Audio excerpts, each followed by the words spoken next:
I-PAC is equal to Trinamool তো বোধহয় নয়। আমি আবার বলছি, তৃণমূলের আইটি সেডের হেড হিসেবে আমি দেবাংশু ভট্টাচার্যকে তিনি বারবার বলিও তার এই পরিচয়। প্রতীক জয়েন হয়েছেন এটা কিন্তু আমি জানতাম না, সত্যি জানতাম না। আমার আইটির হেডের বিষয়টা নিয়ে আমার একটা কথা বলে রাখা ভালো, সেটা হচ্ছে দেখুন, আপনারা যখন এই ব্যাপারটা নিয়ে একটু স্যাটিসফাই হতে চাইছেন, আমি একটু স্যাটিসফাই করে দিই প্রত্যেককে আমার ক্ষুদ্র ক্ষমতা অনুযায়ী।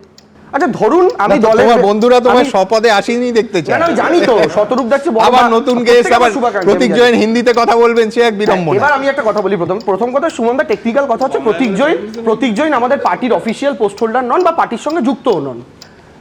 তারা যেভাবে একটা অর্গানাইজেশনের হয়ে কাজ করেন না, পার্টির অফিসিয়াল পোস্ট হোল্ডার তিনি নন বা পার্টির মেম্বার নন, তারা আমাদেরকে হেল্প করেন। সেই হেল্পে যেহেতু পশ্চিমবঙ্গে একমাত্র তারা তৃণমূলের সাথেই কাজ করছে, ফলে পশ্চিমবঙ্গে তারা এই মুহূর্তে তৃণমূলের অভিন্ন অঙ্গ, এটা একটা ব্যাপার।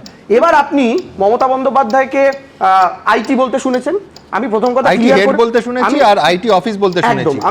আমি প্রথম কথা বলছি যে আমি দলগতভাবে তৃণমূল কংগ্রেসের অফিসিয়ালি আইটি ইনচার্জ, আমার আইটি ইনফরমেশন টেকনোলজি।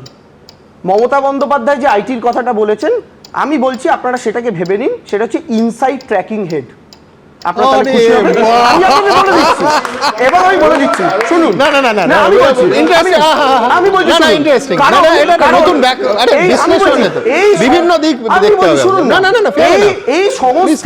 এই সংস্থা আমাদেরকে বিভিন্ন সময় গ্রাউন্ড থেকে ইনসাইড এনে দেন, তিনি ইনসাইড ট্র্যাক করছেন, ইনসাইড ট্র্যাকিং এর। আমি আবার বলছি, আমি আমার ক্ষমতা অনুযায়ী আমার বিরোধী বন্ধুরা যারা আমার এত শুভাকাঙ্ক্ষী তাদের স্যাটিসফাই করার চেষ্টা করলাম। তারা যদি এরপরে স্যাটিসফাই না হন, তাহলে এসে তৃতীয় আইটি হেড তারা কেউ হতেই পারে, আমার আমন্ত্রণ রইল।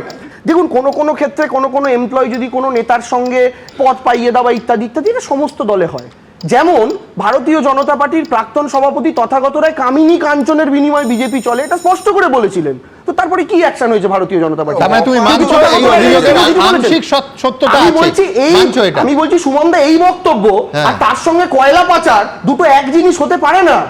আমার বক্তব্য এটাই সুমনদা, তাহলে এই যে ব্যাপারগুলো তৈরি করা হচ্ছে, কালীঘাটের কাকুর কণ্ঠ বেরোলে তার স্যার, তার বস তিনি চলে আসবেন, অভিষেক বন্দ্যোপাধ্যায় তো আজই অ্যারেস্ট হয়ে যাবেন, ফলে একটা হাওয়া তুলে একটা রাজনৈতিক দল আর নেতাদের বদনাম করে দাও, তার পরবর্তীকালে তার কোনো ট্র্যাকিং থাকবে না, তার কোনো ট্রেস থাকবে না, শুধু বদনাম করে মার্কেটে ছেড়ে দাও, 4-5 দিন যেন বিরোধীরা রাজনৈতিক আলোচনা করতে পারে। এটা তো দীর্ঘদিন চলতে পারে না, একটা কনক্লুশন দরকার। আর ফাইনাল একটা কথা আমি সুমনদা বলি, মমতা বন্দ্যোপাধ্যায় ফাইল নিয়ে ওখান থেকে বেরিয়েছেন, বেশ করেছেন।